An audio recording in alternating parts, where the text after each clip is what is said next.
धार्मिक मुद्दे आमतौर पर न्यूज पर बने रहते हैं और अभी हाल ही में कर्नाटका विधानसभा ने एक बिल पास किया है जिसमें हिंदू मंदिरों को विनियमित यानी रेगुलेट करने के लिए उसमें प्रावधान किए गए हैं। तो इसमें ये समझते हैं कि संविधान के अंतर्गत ऐसे कौन कौन से अधिकार हैं, ऐसे कौन कौन से धार्मिक अधिकार हैं जो हमें दिए गए हैं। इसके बाद अपन बिल पर चर्चा करेंगे, देखेंगे कि कौन कौन से इम्पोर्टेंट प्रोविजन है। और आम तौर पर ये देखा जा रहा है कि स्टेट का कंट्रोल मंदिरों पर बढ़ता जा रहा है, तो इसके फेवर में आर्गुमेंट्स देखेंगे कि आखिर बढ़ रहा है तो इससे क्या फायदे हैं, और इसके अगेंस्ट में आर्गुमेंट देखेंगे कि अगर स्टेट का कंट्रोल मंदिरों में बढ़ रहा है तो इसके क्या नुकसान हैं, क्यों नहीं होना चाहिए ये। तो सबसे पहले अपन देखते हैं कि कौन कौन से धार्मिक अधिकार हैं। तो धार्मिक अधिकारों को भारतीय संविधान के अंतर्गत मूलभूत अधिकार की संज्ञा दी गई है, जिसको अनुच्छेद 25 से लेके अनुच्छेद 28 तक इसके बारे में बताया गया है कि आपको कौन कौन से धार्मिक अधिकार हैं। तो एक एक करके सभी धार्मिक अधिकारों को देखते हैं। तो आर्टिकल 25 से आर्टिकल 28 तक धार्मिक अधिकारों को बताया गया है। तो इस पे सबसे जो पहला आर्टिकल है वो है 25।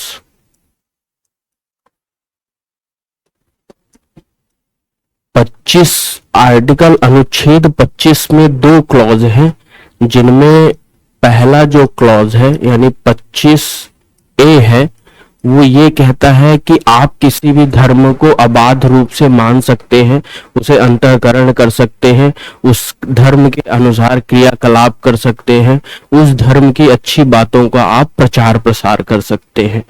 तो ये आपको राइट देता है प्रोफेस के लिए, प्रैक्टिस के लिए और प्रोपोगेट के लिए। इसके बाद आता है अनुच्छेद 25 का क्लॉज 2, और इसमें बताया गया है कि आपके धार्मिक अधिकारों पर राज्य हस्तक्षेप कर सकता है, लेकिन राज्य हस्तक्षेप तब करेगा जब आप अपने धार्मिक अधिकारों को प्रैक्टिस में लाने के दौरान जब आप लोक प्रशासन, स्वास्थ्य और नैतिकता का उल्लंघन करेंगे, यानी public order, health and morality का जब आप वायलेट करेंगे तो स्टेट इस आपके धार्मिक अधिकारों पर हस्तक्षेप कर सकता है। और स्टेट जो विद्यमान नियम कानून है उसके अनुसार कर सकता है, या अलग से नियम कानून को बनाकर भी आपके धार्मिक अधिकारों पर हस्तक्षेप कर सकता है। तो स्टेट हस्तक्षेप कर सकता है किस किस चीजों पे? Public order, health and morality.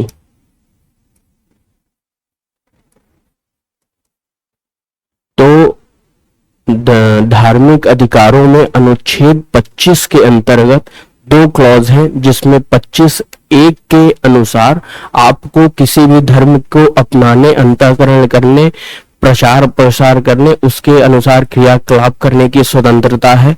जबकि 25(2) में बताया गया है कि राज्य आपके धार्मिक अधिकारों पर हस्तक्षेप कर सकता है यदि आप धार्मिक अधिकारों का वहन करते समय पब्लिक ऑर्डर यानी लोक प्रशासन, हेल्थ यानी स्वास्थ्य और मोरालिटी के मूल्यों का यदि आप उल्लंघन करते हैं तो राज्य आपके धार्मिक अधिकारों पर हस्तक्षेप कर सकता है।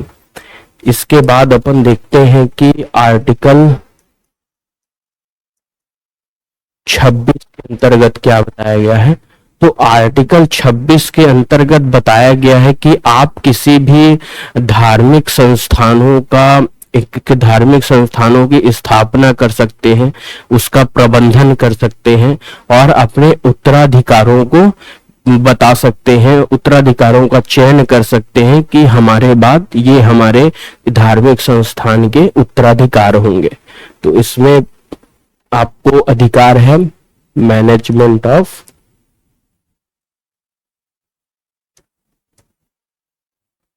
Religious institute.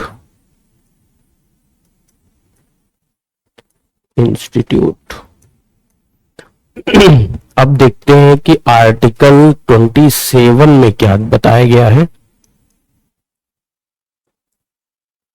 आर्टिकल 27, तो आर्टिकल 27 में बताया गया है कि यदि आप किसी धार्मिक संस्थान की स्थापना करते हैं और उससे यदि आपको कोई इनकम हो रही है तो उस इनकम पर राज्य किसी भी प्रकार का टैक्स नहीं लगाएगी, लेकिन राज्य उस इनकम पर कुछ फीस को लगा सकती है। और फीस को लगाने के पीछे वजह है कि आपके कुछ स्पेशल सर्विस है, स्पेशल सिक्योरिटीज है, उन्हें राज्य प्रदान कर सके उस फीस के अनुसार। तो इसमें पहला तो प्रावधान है कि नो टैक्स। दूसरा है कि राज्य उस जो वार्षिक आय है धार्मिक संस्थान की उस पर कुछ फीस लगा सकता है। तीसरी बात आती है सब्सिडी की। तो 2012 में सुप्रीम कोर्ट ने एक ऑर्डर दिया था कि जो हज सब्सिडी दी जा रही है उसे खत्म किया जाए और उसे ग्रेजुअल मैनर में खत्म किया जाए, यानी थोड़ा थोड़ा करके खत्म किया जाए। और उसकी जो वो जो फंड है वो कम्युनिटी वेलफेयर यानी सामुदायिक कल्याण के लिए वो फंड का उपयोग किया जाए। तो इसमें 2012 में सुप्रीम कोर्ट का एक निर्णय आया था। तो आर्टिकल 27 में धार्मिक अधिकार से संबंधित आपको ये अधिकार है कि यदि आप कोई धार्मिक संस्थान की स्थापना करते हैं और उससे यदि आपको आय होती है तो राज्य उस पे किसी भी प्रकार का टैक्स नहीं लगाएगा। लेकिन यदि आप धार्मिक संस्थान की स्थापना करते हैं और उसमें स्पेशल सर्विस, स्पेशल सिक्योरिटी की जरूरत पड़ती है तो राज्य उस पे कुछ फीस लगा सकता है। लेकिन हाल 2012 में सर्वोच्च न्यायालय के द्वारा ये ऑर्डर किया गया कि जो हज सब्सिडी है उसे खत्म किया जाए थोड़ा थोड़ा करके, और जो धन है उसको सामुदायिक कल्याण के लिए खर्च किया जाए, उपयोग किया जाए। तो ये आर्टिकल 27 है। अब देखते हैं आर्टिकल 28 में क्या क्या प्रावधान है। तो आर्टिकल अनुच्छेद 28 में प्रावधान है कि जो धार्मिक संस्थान है उन संस्थानों से धार्मिक जो इंस्ट्रक्शन है, धार्मिक जो पूजन की क्रियाकलाप है वो आप वहाँ के जो सदस्य हैं, जो स्टूडेंट्स हैं उन्हें आप दे सकते हैं, लेकिन इसके लिए कुछ अपवाद भी बनाए गए हैं। तो 27 है रिलीजियस इंस्ट्रक्शन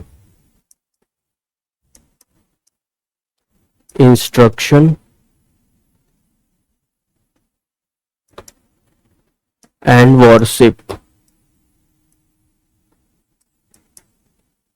तो इसके अपवाद क्या क्या हैं?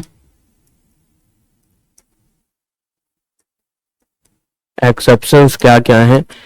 यदि कोई ऐसा धार्मिक संस्थान है जिसको पूरी तरह से प्रशासन और जिसका पूरी तरह से वित्त राज्य के द्वारा किया जा रहा है, उस संस्थानों में किसी भी प्रकार की धार्मिक शिक्षा नहीं दी जाएगी, यानी टोटली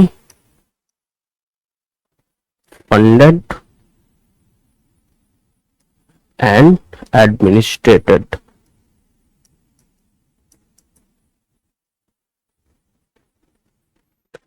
दूसरा जो अपवाद है वो है कि यदि राज्य किसी भी ऐसे धार्मिक संस्थानों को पूरी तरह से वित्त प्रदान नहीं कर रहा है लेकिन कुछ सहायता के रूप में उन्हें वित्त प्रदान कर रहा है, तो ऐसे धार्मिक संस्थानों पर धार्मिक शिक्षाएं दी जा सकती हैं।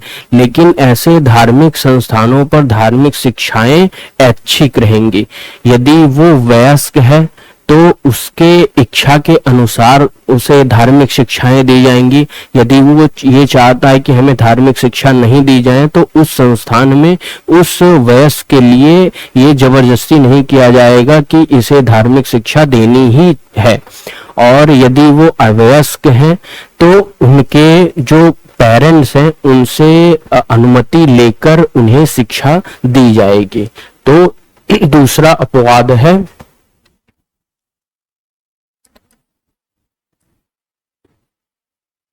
Eight fund by state. तीसरा जो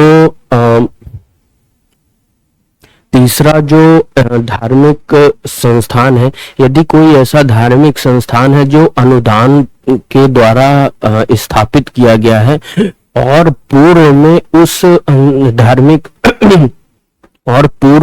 धार्मिक संस्थान से धार्मिक शिक्षाएं दी जा रही थी, लेकिन वर्तमान में वो धार्मिक संस्थान जो है वो राज्य के प्रशासन के अंतर्गत आ गया है, तो उस धार्मिक संस्थान से धार्मिक शिक्षाएं दी जाएंगी।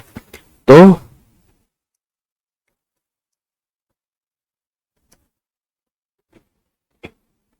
एंडोमेंट इंस्टीट्यूट, तो इस प्रकार के इंस्टीट्यूट में धार्मिक शिक्षाएं दी जा सकती हैं और इस प्रकार के भी इंस्टीट्यूट में धार्मिक शिक्षाएं दी जा सकती हैं। तो एक बार फिर से देख लेते हैं कि अनुच्छेद 28 के अंतर्गत हमें कौन से धार्मिक अधिकार मिलते हैं। तो इसमें यदि आप कोई धार्मिक संस्थान से धार्मिक शिक्षा को देना चाहते हैं तो उसकी व्याख्या अनुच्छेद 28 में की गई है कि आप धार्मिक संस्थानों की स्थापना करके धार्मिक शिक्षाओं को दे सकते हैं। लेकिन यदि वो कोई ऐसा धार्मिक संस्थान है जिसको पूरी तरह से वित्त प्रदान और प्रशासन राज्य के द्वारा किया जा रहा है, तो ऐसे धार्मिक संस्थान से धार्मिक शिक्षाएं नहीं दी जा सकती। लेकिन यदि कोई ऐसा धार्मिक संस्थान है जिसको राज्य पूरी तरह से वित्त प्रदान नहीं कर रहा है लेकिन कुछ आंशिक मात्रा में वित्त प्रदान कर रहा है, तो ऐसे धार्मिक संस्थानों में धार्मिक शिक्षाएं ऐच्छिक रहेंगी। जो वयस्क के मामले में वयस्क की सहमति की आवश्यकता रहेगी और अवयस्क के केस में उनके जो पेरेंट्स है उनकी सहमति की आवश्यकता रहेगी। तीसरा है कि यदि कोई इंस्टीट्यूट ऐसा है जो अनुदान के द्वारा स्थापित किया गया है और पूर्व में धार्मिक शिक्षाएं वो संस्थान दे रहा था और वर्तमान में उस धार्मिक संस्थान का प्रशासन राज्य के द्वारा किया जा रहा है, तो ऐसे भी संस्थान में धार्मिक शिक्षाएं दी जा सकती हैं। तो ये हमारे सारे धार्मिक अधिकार थे। अब देखते हैं कि जो कर्नाटक विधानसभा है वो उसने हाल में जो बिल पास किया है वो बिल क्या है, उसके इंपॉर्टेंट प्रोविजन क्या है।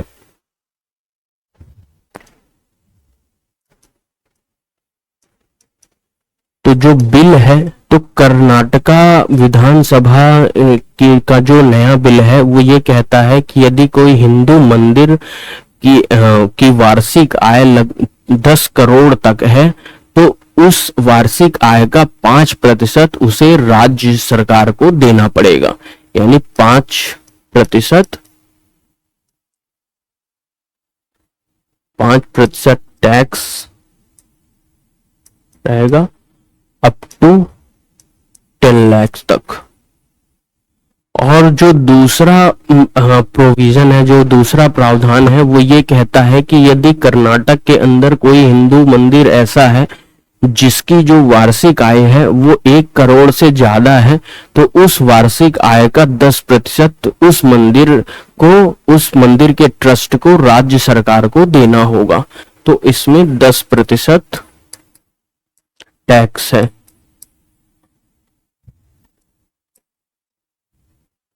मोर देन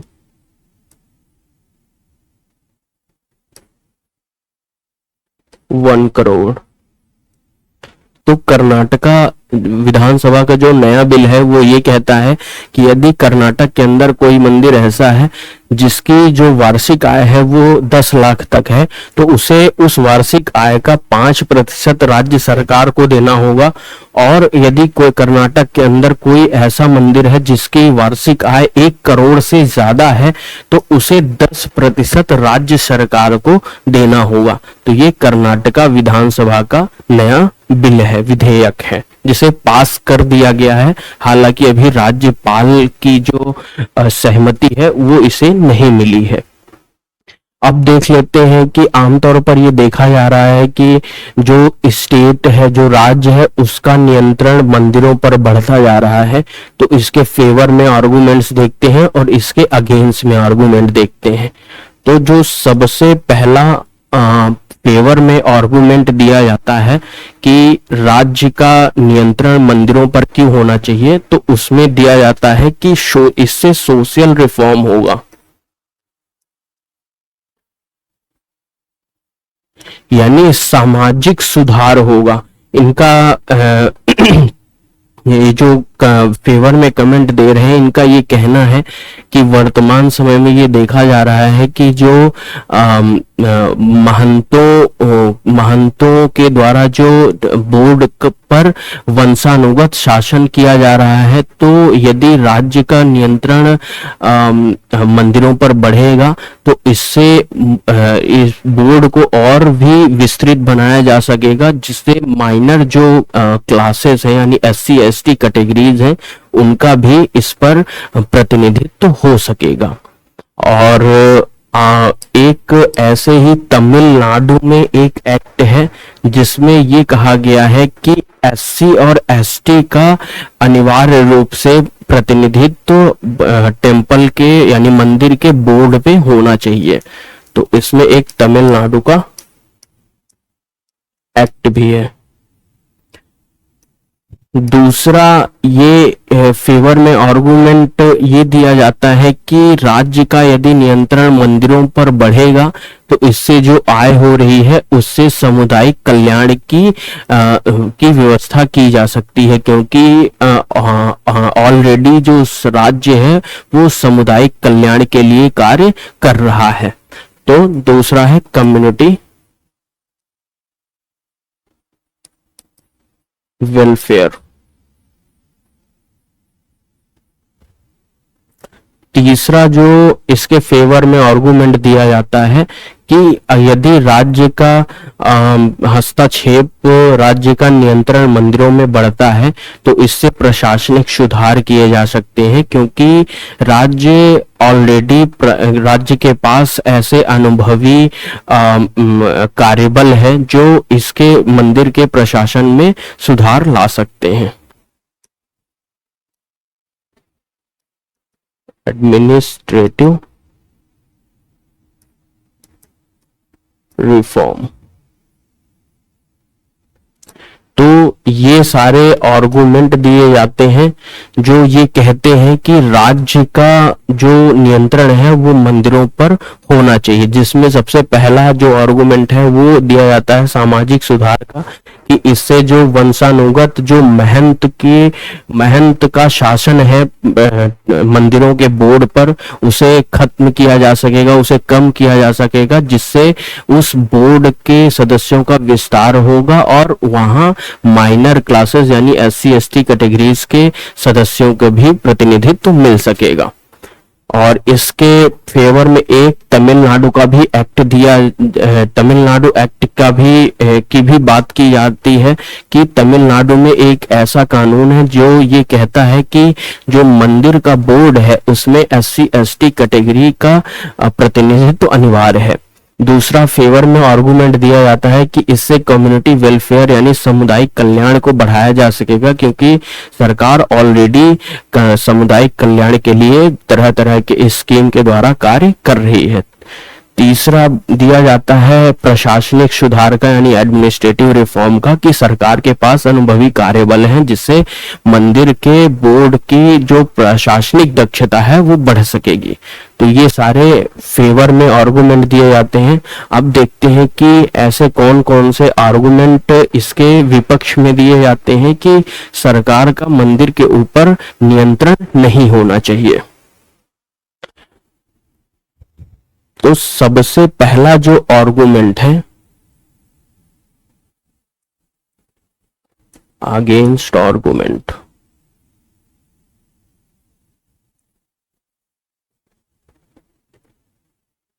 तो सबसे जो पहला आर्गुमेंट इसके अगेंस्ट में दिया जाता है कि सरकार का मंदिरों पर नियंत्रण नहीं होना चाहिए, वो ये दिया जाता है कि इससे वायलेशन ऑफ सेकुलरिज्म होगा।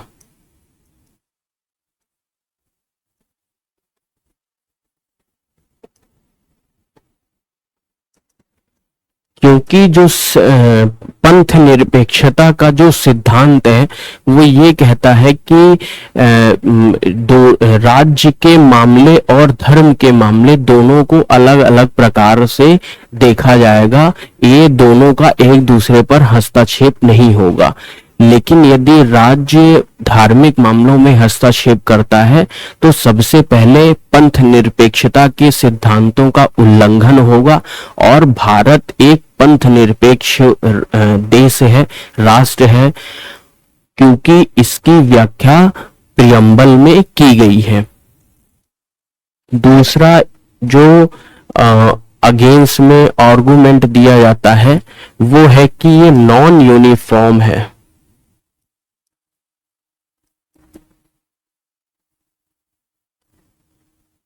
कि ये एक रूपीय नियंत्रण नहीं है। आमतौर पर देखा जा रहा है कि जो राज्य का नियंत्रण मंदिरों पर अधिक है, जबकि और भी धार्मिक संस्थान हैं उस पर राज्य नियंत्रण नहीं कर रहा है। इसमें मुख्य रूप से हिंदू मंदिरों को लक्षित किया जा रहा है। तीसरा जो अगेंस्ट में आर्गुमेंट है वो है कि ऑटोनॉमी इससे कमजोर होगी,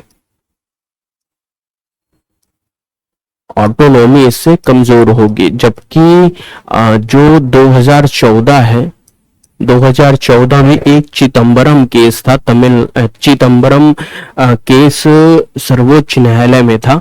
तो सर्वोच्च न्यायालय ने इस पर निर्णय दिया था कि जो मंदिर का परिसर है, प्रमाइसेस है, जो उस पे जो प्रबंधन, शासन प्रबंधन का जो कार्य होगा वो वहां के महंत के समुदाय के द्वारा होगा।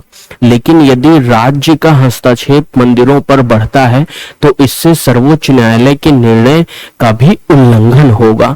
तो ये एक तीसरा इसके अगेंस्ट में आर्गुमेंट दिया जाता है। चौथा इसके अगेंस्ट में आर्गुमेंट दिया जाता है यूनेस्को की रिपोर्ट।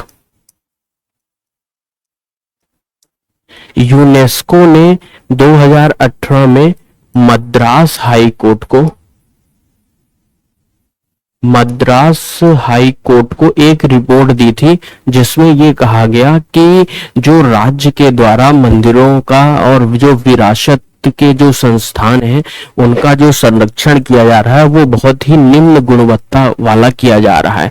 तो अगर राज्य का नियंत्रण मंदिरों पर होता है तो इससे जो उनका जो निम्न गुणवत्ता का संरक्षण है वो होगा और इससे वो उस विरासत में हानि होगी। तो एक बार फिर से देख लेते हैं कि जो आमतौर पर मंदिरों पर जो राज्य का नियंत्रण बढ़ रहा है उसके विपक्ष में कौन कौन से आर्गुमेंट दिए जा रहे हैं। तो सबसे पहला आर्गुमेंट दिया जा रहा है सेकुलरिज्म का, कि सेकुलरिज्म सिद्धांत कहता है कि धार्मिक मामले और राज्य के मामले अलग अलग होंगे और ये एक दूसरे पर हस्तक्षेप नहीं करेंगे।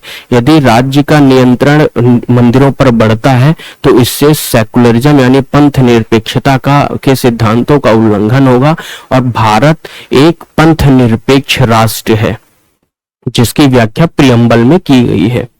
दूसरा है नॉन यूनिफॉर्म का, यानी आमतौर पर देखा जा रहा है कि भारत में लगभग सभी धर्मों के संस्थान हैं, लेकिन आमतौर पर इस राज्य के द्वारा मंदिरों को ही फोकस किया जा रहा है नियंत्रण के लिए।